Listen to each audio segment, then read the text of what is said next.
साथियों, नमस्कार। मैं राजेंद्र शाह, एडवोकेट, सिंगरौली बढ़न।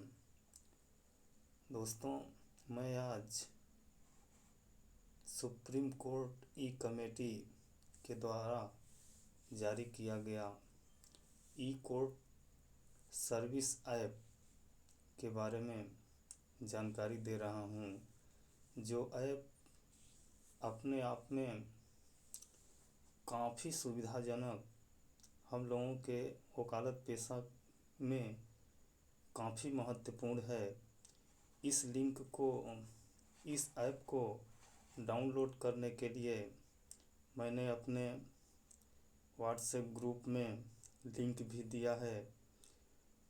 इसके अलावा आप अगर एंड्रॉयड मोबाइल यूज करते हैं तो प्ले स्टोर से भी डाउनलोड किया जा सकता है। मैं आपको प्रोसेस बता रहा हूँ। आप सबसे पहले प्ले स्टोर ओपन करें।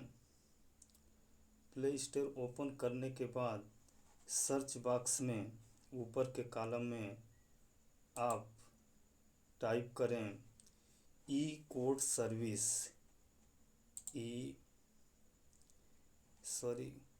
भाषा हिंदी है,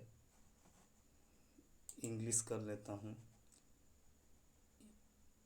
ई कोर्ट COURT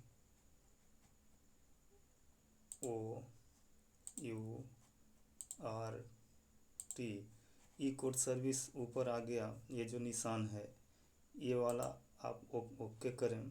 क्योंकि हमारे फ़ोन में ऑलरेडी पहले से इंस्टॉल है इसलिए ओपन का ऑप्शन दे रहा है।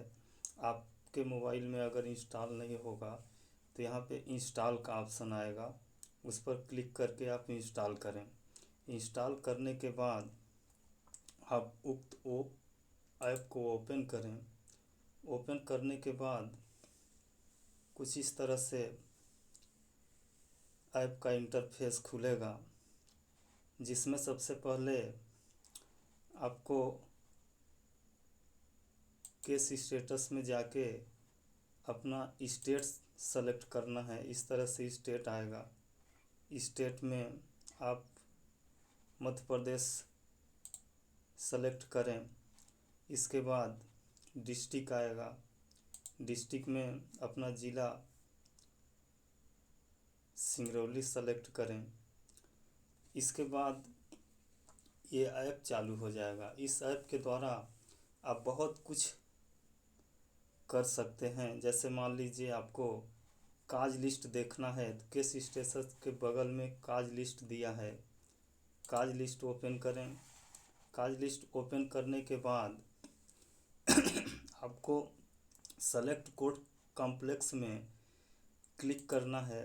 यहाँ पे आपको district and session court Singrauli select कीजिए। अगर देवसर के हों तो देवसर सेलेक्ट कीजिए। चूँकि पहले से ये सेलेक्ट कोर्ट कॉम्प्लेक्स पे रहता है, कॉम्प्लेक्स पे रहेगा तो आपको काज लिस्ट शो नहीं होगी, तो सिंगरौली सेलेक्ट करें। इसके बाद आप जिस कोर्ट का काज लिस्ट देखना चाहते हैं, जैसे यहाँ पे सारे न्यायाधीशों गणों का नाम सहित कोर्ट का नंबर दिया है। जिस भी जज का आप देखना चाहते हैं, जैसे मान लीजिए हम Surabhi Mishra district and session जज डीजे कोर्ट का देखना चाहते हैं तो वहाँ पे क्लिक करेंगे। अब किस तारीख को देखना है, मान लीजिए हम 3 तारीख, यहाँ पे 3 सेलेक्ट है। अगर हम 4 का देखना चाहते हैं तो यहाँ पे हम 4 करेंगे। और सिविल देखना है कि क्रिमिनल देखना है, मान लीजिए अगर क्रिमिनल देखना है तो क्रिमिनल पर सेलेक्ट करके ओके करेंगे। तो इस तरह से कर्सर चलेगा और नीचे आपका केस आ जाएंगे कि ये 4 तारीख को डीजे मैडम के यहाँ इतने इतने केस लगे हैं। ये तो काज लिस्ट है, आप सारे जजों का काज लिस्ट देख सकते हैं। इसके अलावा इस ऐप का सबसे महत्वपूर्ण चीज़ ये है कि हम लोग जो मैनुअल डायरी बनाते थे, मैनुअल डायरी में रोज़ पेशी एंट्री करना, पेशी को आगे के डेटों में एंट्री करना, तमाम परेशानियां होती हैं, प्रत्येक पेशी नोट करना पड़ता है। इन सब से छुटकारा आप आसानी से पा सकते हैं और आपको प्रत्येक दिन का केस, आपका कितना केस लगा है, किस केस में क्या कार्रवाई हो रहा है, इसकी भी जानकारी आप आसानी से प्राप्त कर सकते हैं। इसके लिए आपको अपने केस को ऐड करना होगा। ऐड करने के लिए आप चाहें तो काज लिस्ट में भी कर सकते हैं। जैसे काज लिस्ट में आप देखेंगे तो इस साइड में एडवोकेट्स के नाम दिया रहता है। ये एडवोकेट्स के नाम हैं। तो आप अपने नाम वाले केस को यहाँ पे सेलेक्ट करके जो ये ब्लू कलर का लिंक है ऐड कर सकते हैं। इसके अलावा ऐड करने का एक सबसे इजी कॉन्सेप्ट है, आप केस स्टेटस पे चले जाएं। केस स्टेटस पे जाने के बाद आप एडवोकेट्स वाइज सर्च कर लें। एडवोकेट्स वाइज सर्च करेंगे तो आपके केस, जितने भी केस हैं पूरे सिंगरौली डिस्ट्रिक्ट में, सारे केसों का विवरण आ जाएगा। उनको फिर एक एक करके आप ऐड कर लीजिए। जैसे मैं अपना देखता हूँ, एडवोकेट्स पे चयन करता हूँ, क्लिक करता हूँ, फिर यहाँ पे अपना नाम लिखता हूँ। जैसे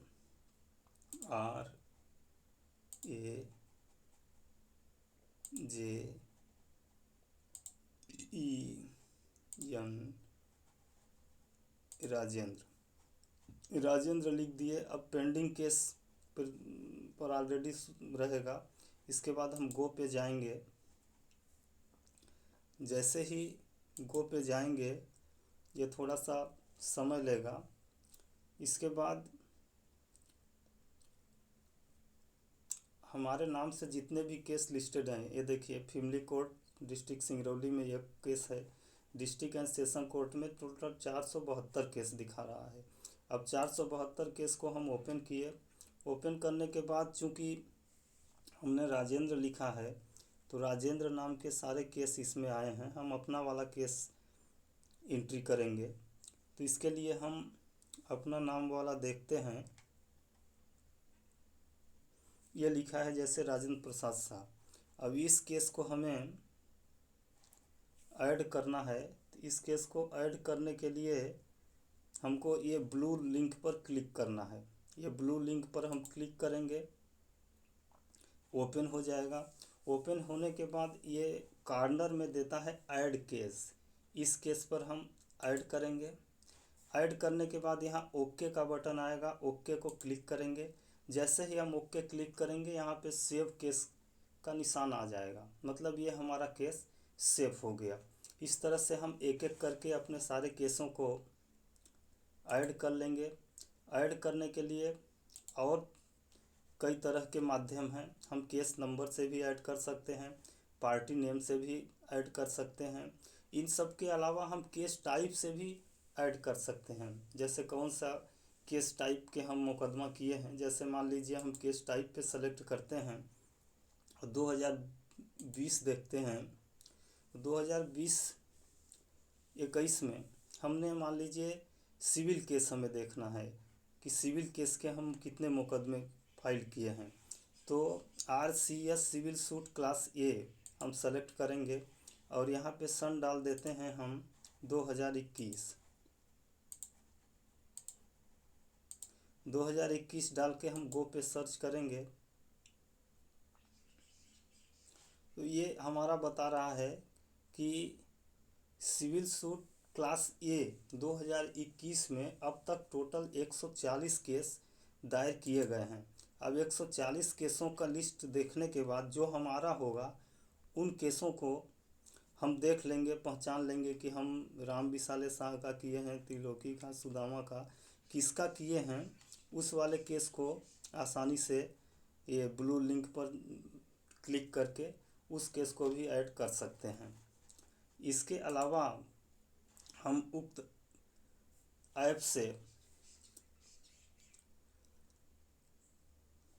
जब सारे केस हमारे ऐड हो जाएं तो हमें एक चीज़ और ध्यान रखना है कि हमें इन केसों को सेव करना न भूलें। अगर आप सेव नहीं करेंगे तो मोबाइल हैंग होने पर या मोबाइल फॉर्मेट करेंगे या मोबाइल चेंज करेंगे तो आपके केस सब डिलीट हो जाएंगे।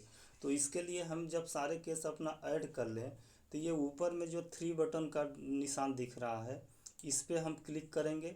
इस पर क्लिक करने के बाद यहाँ पे देता है, सबसे नीचे कॉर्नर में आएंगे आप तो दिया है एक्सपोर्ट। एक्सपोर्ट ऑप्शन पर क्लिक करेंगे।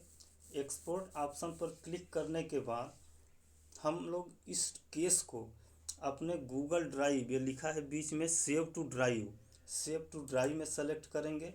और सेव टू ड्राइव में सेलेक्ट करने के बाद कुछ देर प्रोसेस लेगा। प्रोसेस लेने के बाद हम नीचे आएंगे। नीचे आएंगे, यहाँ अलाउ का बटन दिया है, अलाउ कर देंगे। अलाउ करने के बाद कुछ देर में ये सक्सेसफुली गूगल ड्राइव सेव का ऑप्शन आ जाता है, यानी हमारे सारे केस गूगल ड्राइव में सेव हो गए। ये देखिए आ गया alert, my case texts updated in Google Drive successful.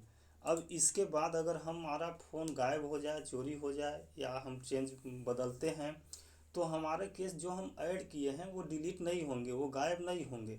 अगर हम दूसरा फ़ोन लेते हैं उसमें अपने ईमेल से लॉगिन करेंगे। लॉगिन करने के बाद हमको फिर इसी 3 डॉट पे जाना है। 3 डॉट पे जाने के बाद ऊपर एक्सपोर्ट के ऊपर इंपोर्ट का ऑप्शन देता है, इंपोर्ट पर क्लिक करेंगे और हम जो गूगल ड्राइव में सेव किए थे गूगल ड्राइव वाला ऑप्शन चूज करेंगे। और चूज करने के बाद हमारे गूगल ड्राइव में जितने केस हम सेव किए थे पुनः हमारे केस सामने आ जाते हैं, पुनः ऐड हो जाते हैं। तो इस तरह से ये ऐप काफ़ी महत्वपूर्ण है। इस ऐप से हम पर डे का अपने केस माई केस में जाके, ये काज लिस्ट के बगल में माई केस देता है, माई केस में जाके हम पर डे का केस अपना देख सकते हैं। जैसे हम क्लिक किए, देखिए हमारा बता रहा है 3 तारीख को ये केस लगा है, 4 तारीख को 5 केस लगे हैं, 5 तारीख को 4 केस लगा है। इन केसों को अपडेटेड करने की आवश्यकता नहीं है, ये ऑटोमेटिक अपडेटेड होते रहते हैं। जैसे हम देखना चाहें कि 4 तारीख को हमारा 5 कौन कौन सा केस लगे हैं तो हम उस पर क्लिक करेंगे और आसानी से हमारे सारे केस मिल जाएंगे कि इस न्यायालय में ये नाम के केस हमारे लिस्टेड हैं। तो इस तरह से ई कोर्ट सर्विस ऐप जो है हम लोगों के लिए काफ़ी फ़ायदेमंद है। आप सभी लोग इस ऐप को डाउनलोड कर लीजिए। कहीं भी कोई समस्या हो तो आप हमें व्हाट्सएप के माध्यम से पूछ सकते हैं। इसके अलावा इस ऐप से ही हम बहुत सारे कार्य अन्य कर सकते हैं। जैसे अभी इसमें ई पे का ऑप्शन आया है, ई पे से हम जुर्माना हो गया, फीस हो गया, इसका भी भुगतान कर सकते हैं, लेकिन अभी ये चालू नहीं हुआ है। इसके अलावा इसमें ही है ई फाइलिंग का भी ऑप्शन दिया है। ई फाइलिंग के ऑप्शन पर भी हम रजिस्टर्ड करने के बाद आसानी से अपने केसों को ई फाइल के माध्यम से न्यायालय में प्रस्तुत कर सकते हैं। इसके लिए हम अगले वीडियो में आप लोगों से विस्तार से चर्चा करेंगे। आज ई कोर्ट ऐप के बारे में जनरल जानकारी आप लोगों को दिए। इसमें से अगर कोई भी प्रश्न नहीं समझ में आया हो तो आप हमें व्हाट्सएप के माध्यम से या हम फिर से गूगल मीट के माध्यम से एक मीटिंग अरेंज करेंगे, उस मीटिंग में आप सारी जानकारी ले सकते हैं। आज के लिए बस इतना ही। धन्यवाद। सादर नमस्कार।